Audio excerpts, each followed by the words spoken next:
Hi everyone. അപ്പം കഴിഞ്ഞ വീഡിയോയിൽ പറഞ്ഞു നമ്മുടെ റിസോർട്ടല്ല നമ്മുടെ റൂം ടൂറൊക്കെ കാണിച്ചു തരാം. നമ്മളിപ്പോൾ സ്റ്റേ ചെയ്യുന്നതെന്ന് വെച്ചാൽ ഒരു ഹോം സ്റ്റേ ടൈപ്പുള്ള ഒരു Airbnb home stay kind of ഒരു പ്ലേസ് ആണ്. രാജ്ബാഗ് റെസിഡൻസി എന്ന് പറയുന്നത്. ഇതിൻ്റെ ലൊക്കേഷനും ഡീറ്റെയിൽസും ഞാൻ ഡിസ്ക്രിപ്ഷനിൽ ഇട്ട് തരാം. ഞങ്ങൾക്കിത് ആയതെന്ന് വെച്ച് കഴിഞ്ഞാൽ ഇപ്പം ഒരാഴ്ചത്തേക്ക്, അത് December 27th തൊട്ട് January 3rd വരെ ആയതെന്ന് വെച്ചാൽ നമുക്ക് റഫ്ലി 25,000 ആണ്. റൂം ടൂർ നിങ്ങളെ കാണിച്ചു തരാം. നമ്മുടെ റൂം എന്ന് പറയുന്നത് 302 ഫസ്റ്റ് ഫ്ലോറിൽ 302.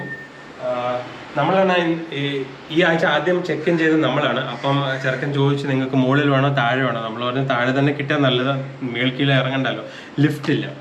അപ്പം 302 കയറി വരുമ്പോഴേ നമുക്കൊരു ഇതൊരു ഹോം സ്റ്റേ വൈബാണ് കേട്ടോ. നമുക്കൊരു വലിയ ഡെസ്കും 2 ചെയറും ഉണ്ട് ജോലി ചെയ്യാൻ വേണ്ടിട്ട്. പിന്നെ ജോലി ചെയ്യാനാണോ ഉദ്ദേശിച്ചത്? ഫുഡ് കഴിക്കാനോ ജോലി ചെയ്യാനോ whatever it is.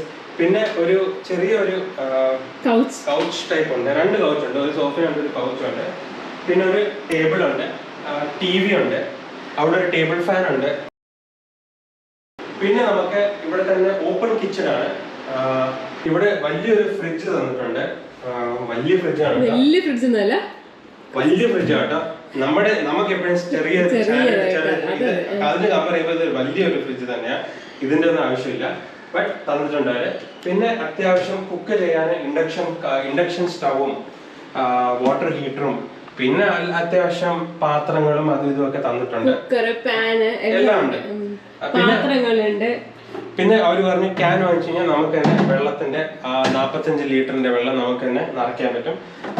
അവർ നമുക്ക് 7 ലിറ്റർ വെള്ളം തന്നിട്ടുണ്ട്. പക്ഷെ നമുക്ക് നോക്കാം വേണോ വേണ്ടയെന്ന്. പിന്നെ അത്യാവശ്യം സ്റ്റോറേജിനൊക്കെ സ്ഥലമുണ്ട്. ഡസ്റ്റ്ബിൻ അടിയിലുണ്ട്. ഇത് തുറക്കുന്നില്ല.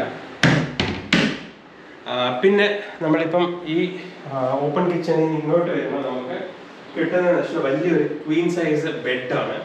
അപ്പം ബെഡിന്റെ 2 വശത്ത് നമുക്ക് ഇച്ചിരി എന്താ പറയുക ടേബിളൊക്കെ തന്നിട്ടുണ്ട്. പിന്നെ ഒരു അൾമിര ഉണ്ട്. അത്യാവശ്യം നമ്മുടെ വീട്ടിലൊക്കെ ഇരിക്കുന്ന മാതിരി ഒരു അൾമിര. അതിനകത്ത് അവർ എക്സ്ട്രാ കമ്പിളിയും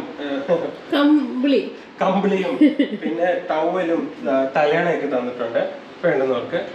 പിന്നെ തുണി ഉണക്കാൻ സ്റ്റാൻഡ് ഉണ്ട്, തുണി കഴുകാൻ വാഷിംഗ് മെഷീൻ ഉണ്ട്. എന്ത് വേണം, ഒരു ഫുൾ സെറ്റപ്പ്. ഞാൻ പറഞ്ഞില്ലേ ഇപ്പൊ ഗോവയില് ഒരു ഹോം സ്റ്റേ വന്നു കഴിഞ്ഞാൽ, ഗോവ വന്നു കഴിഞ്ഞാൽ 1 മാസം 2 മാസമൊക്കെ വന്ന് സുഖമായിട്ട് താമസിക്കാൻ പറ്റുന്ന ടൈപ്പ് ഒരു വീട്. എന്നിട്ട് ഒരു വലിയ വാഷ്റൂമും തന്നിട്ടുണ്ട്. വലിയ വാഷ്റൂം, അത്യാവശ്യം വലിയ വാഷ്റൂമും നല്ല സ്പേസും ഒക്കെ ഉണ്ട്. സോപ്പൊക്കെ തന്നിട്ടുണ്ട്, കൊള്ളാം. ചിലയിടത്ത് സോപ്പ് പോലും തരാറില്ല. അപ്പം ഇതാണ് നമ്മുടെ റൂം. പക്ഷെ last but not the least നമുക്കൊരു ബാൽക്കണി അവരുണ്ട് തന്നിട്ടുണ്ട്. ബാൽക്കണി എന്ന് പറയുന്നത് അങ്ങനെ പ്രത്യേകിച്ച് വ്യൂ ഒന്നും ഇല്ല. നമ്മൾ പറഞ്ഞില്ല ഇതിപ്പം ന്യൂ ഇയർ ടൈമിൽ ഇത്രയും വില കുറവിന് കിട്ടുന്നതെന്ന് വെച്ച് കഴിഞ്ഞാൽ നേരത്തെ ബുക്ക് ചെയ്തു. ന്യൂ ഇയർ ടൈമാണ്. പിന്നെ നമ്മൾ സൗത്ത് ഗോവയിലും കൂടെ. പിന്നെ ഈ പ്രാവശ്യം ടൂറിസം ഭയങ്കരമായിട്ട് ഡിക്ലൈൻ ആയിട്ടില്ലല്ലോ. അപ്പം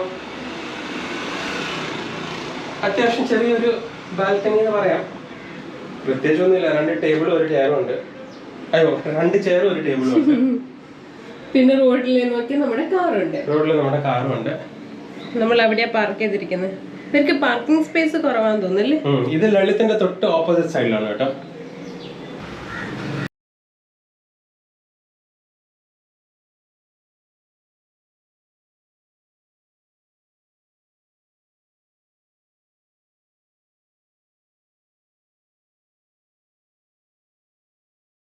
അപ്പം നിങ്ങൾ ഞങ്ങളുടെ റൂം ടൂറിനകത്ത് കണ്ടു, റൂം ടൂറിൻ്റെ വീഡിയോ കണ്ടുവേണം. അപ്പം ഈ വീഡിയോയിൽ ഞങ്ങൾ ഈ ഗോവയിലെ ഫുഡ് നല്ല എക്സ്പെൻസീവ് ആണ്.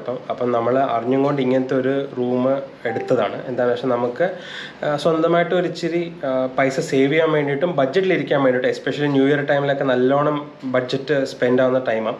ഞങ്ങളിപ്പോൾ ബാംഗ്ലൂരിൽ നിന്ന് വരുമ്പോഴേ ഫുഡ് ഐറ്റംസ് ക്യാരി ചെയ്തിട്ടാണ് ഗോവയിൽ വന്നത്. കഴിഞ്ഞ പ്രാവശ്യം ഞങ്ങൾ ഗോവയിൽ വന്നപ്പോൾ നമുക്ക് മനസ്സിലായിരുന്നു ഭയങ്കര എക്സ്പെൻസീവാണ് ഈ സമയത്ത്. നമ്മൾ എന്ത് കഴിച്ചാലും എക്സ്പെൻസീവാണ്. അതുകൊണ്ട് ഞങ്ങൾ രാത്രിയിൽ വെളിയിൽ പോയി കഴിക്കാറുണ്ട്. പക്ഷെ രാവിലെയും ഉച്ചയ്ക്കൊക്കെ ഇപ്പം ഞങ്ങൾക്ക് വർക്കും ഉണ്ട്. ഇപ്പം രാവിലെ ഉച്ചയ്ക്കൊക്കെ ഞങ്ങൾ ഇങ്ങനെ ടേസ്റ്റ് നിബിൾസിൻ്റെ ഒക്കെ കുറച്ച് സാധനങ്ങൾ ഐറ്റംസ് കൊണ്ടുവന്നിട്ട് ഇവിടെ ഇരുന്നും കൊണ്ട് നമ്മളത് പെട്ടെന്ന് ഉണ്ടാക്കാമല്ലോ, അങ്ങനെ ഉണ്ടാക്കിയിട്ട് കഴിക്കുക ചെയ്യുന്നത്. അത് അങ്ങനെയാണ് നമ്മൾ ബഡ്ജറ്റ് ഫ്രണ്ട്ലി ആയി വരുന്നത് ഈ പ്രാവശ്യം.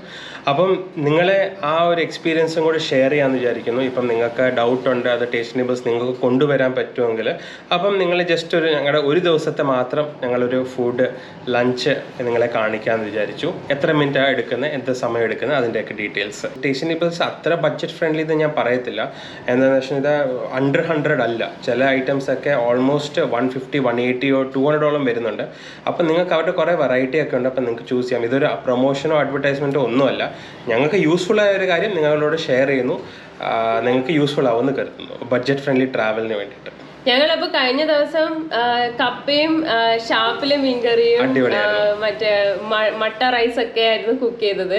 അപ്പൊ ഞങ്ങൾക്ക് അത് ആക്ച്വലി ഇഷ്ടപ്പെട്ടപ്പോഴാണ് നമ്മള് ഓക്കെ എന്നാ പിന്നെ ഇങ്ങനെ എല്ലാവർക്കും ഷെയർ ചെയ്യാമെന്ന് നമ്മൾ വിചാരിച്ചത്. പക്ഷെ ഇപ്പൊ നമ്മുടെ കയ്യിൽ ഷാപ്പിലെ മീൻകറി ഇല്ല, പകരം ഫിഷ് മാംഗോ കറിയേ ഉള്ളൂ. അത് വെച്ചിട്ട് ഇന്നത്തെ വീഡിയോ എടുക്കുന്നത്. അപ്പം ഇത് റൈസ്,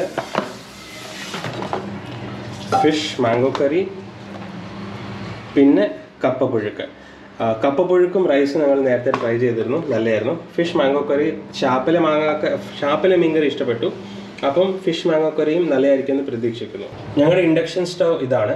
അപ്പോൾ നമുക്ക് ചില ഒരു ഇതൊക്കെ തന്നിട്ടുണ്ട്, പ്ലേറ്റും കാര്യങ്ങളൊക്കെ തന്നിട്ടുണ്ട്. പിന്നെ നമ്മളൊരു ടവലും വാങ്ങിച്ചു, തുടയ്ക്കാനൊക്കെ ടവലും വാങ്ങിച്ചു. പിന്നെ ഒരു പ്രില്ല് വാങ്ങിച്ചു പാത്രങ്ങൾ കഴുകാൻ വേണ്ടിയിട്ട്. പിന്നെ വാഷിംഗ് മെഷീൻ ഉണ്ട്, അതുകൊണ്ട് ഞങ്ങൾ സർഫ് വാങ്ങിച്ചു.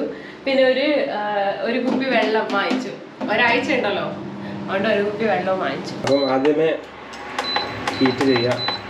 ഇത് ആക്ച്വലി ഇങ്ങനെയാ വരുന്നത്. ഇതിനകത്ത് ഇങ്ങനെ ഒരു കവറിലാണ് ഇത് വരുന്നത്. നമ്മൾക്കിത് ഇവിടെ കട്ട് ചെയ്തിട്ട് ഇപ്പൊ പാൻ ചൂടായിട്ടുണ്ട്.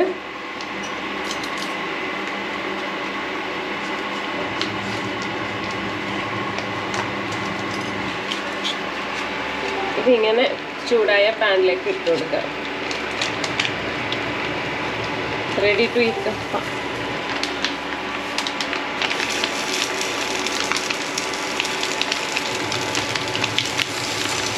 ഇതിനി ഒരു 3 to 5 minutes, അതായത് എഴുതിയിട്ടുണ്ട് കപ്പ പുഴുക്കിന് ഇതിനകത്ത് അവർ പറഞ്ഞിരിക്കുന്നത് 3 to 5 minutes പാനിനകത്തിട്ടൊന്ന് ഇളക്കി കൊടുത്താൽ മതി, റെഡിയാവും. കപ്പ ഇട്ടിട്ടുണ്ട്, ഇനി ഇതിനെ ഇളക്കി കൊടുക്കണം.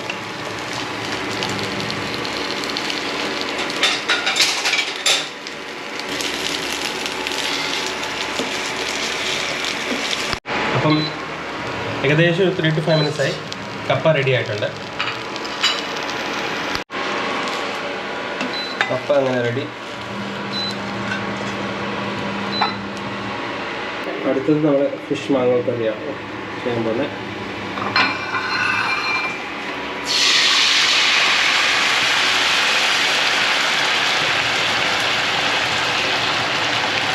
നല്ല സ്മെല്ല് കേട്ടോ മാങ്ങക്കറിൻ്റെ. അത് ആയിട്ടില്ല, എന്നാലും അപ്പോഴത്തേക്ക് നമുക്ക് ആ സ്മെല്ല് വരുന്നുണ്ട്. ഇതിനി ഒരു 3 to 5 minutes വരെ നമുക്കിനി ഇളക്കി കൊടുക്കണം. അങ്ങനെ മീൻ മാങ്ങാക്കറി റെഡി. ഇത് ആക്ച്വലി ഒരാൾക്കുള്ള ക്വാണ്ടിറ്റി അവർ തരുന്നുള്ളൂ ഒരു പാക്കറ്റിൽ. അടുത്തത് നമ്മൾ എടുക്കാൻ പോകുന്നതെന്ന് വെച്ചാൽ റൈസാണ്.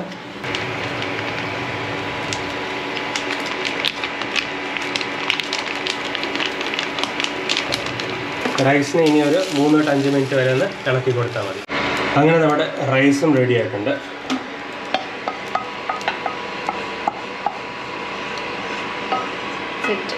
അപ്പം നമ്മുടെ ഫുഡ് റെഡി. കപ്പ, ചോറ്, മീൻ മാങ്ങാക്കറി, പിന്നെ അച്ചാർ. ഞങ്ങളപ്പം ഫുഡ് ടേസ്റ്റ് ചെയ്തു, കഴിച്ചു. നല്ല ടേസ്റ്റ് ആയിരുന്നു, കുറ്റം പറയാനൊന്നുമില്ല. പിന്നെ ഈ ഒരു പാക്കറ്റ് എന്ന് വെച്ചാൽ ഒരാളുടെ കണക്കാണ്, പക്ഷെ നമുക്ക് രണ്ടുപേർക്കും കൂടെ മോർ ദാൻ ഇനഫ് ആയിരുന്നു. ഞങ്ങള് ചോറും കപ്പയും മീൻകറിയും എടുത്തോണ്ടാണ് നമ്മൾക്കത് ഇനഫ് ആയിരുന്നു. അല്ലാത്ത പക്ഷെ ഇത് ഒരാളുടെ കണക്കാണ്. പിന്നെ ഇന്ന് മാങ്ങാക്കറി ആയിരുന്നു വെച്ചിരുന്നത്, പക്ഷെ ഷാപ്പിലെ മീൻകറി ഉണ്ടായിരുന്നു. ഒയ്യോ, അത് നല്ല ടേസ്റ്റ് ആയിരുന്നു. ഇത് മാങ്ങയിട്ട ഫിഷ് കറി അതായിരുന്നു, പക്ഷെ ഇതിനേക്കാളും ഒരു മടങ്ങ് എക്സ്ട്രാ രുചിയായിരുന്നു ആയിരുന്നു മറ്റതിന് കപ്പയുടെ കൂടെ. ഞങ്ങൾ റെക്കമെൻഡ് ചെയ്യുന്ന ഷാപ്പിലെ മീൻകറി ആയിരിക്കും. അതാണ് ഇച്ചിരി കൂടെ ടേസ്റ്റി. ഇത് നിങ്ങൾക്ക് ട്രൈ ചെയ്യാം. ഇതിന് എരി കുറവാണ്, മറ്റൊരു നല്ലോണം എരിയുണ്ട്. അപ്പോൾ എരിയൊക്കെ ഇഷ്ടമുള്ളവർക്ക് അത് ട്രൈ ചെയ്യാം.